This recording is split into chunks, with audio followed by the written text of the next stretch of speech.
चिए मुसलमान गे, पूर्णिया के चिए मुसलमान गे। बोलला पर गोली चलतो, बोले न छोरी के बोलतो।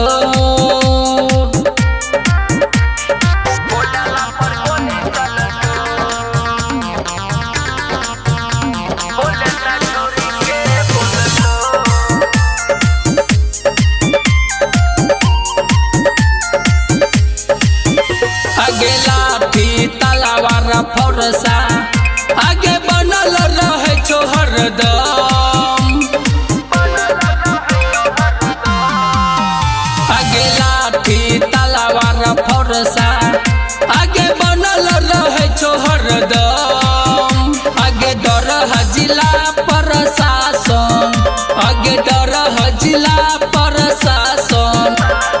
मियाँ जी के राज चलतो, बोले न छोरी के बोलतो।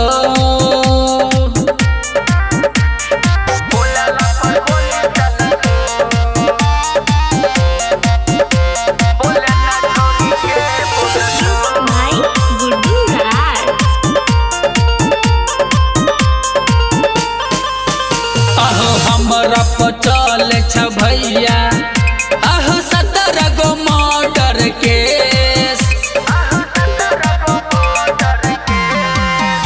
अहो हमरा पचल छ भैया, अहो 17 गो मर्डर केस।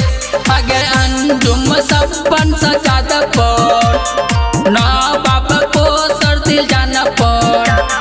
बोलला पर गोली चलतो, बोले न छोरी के बोलतो।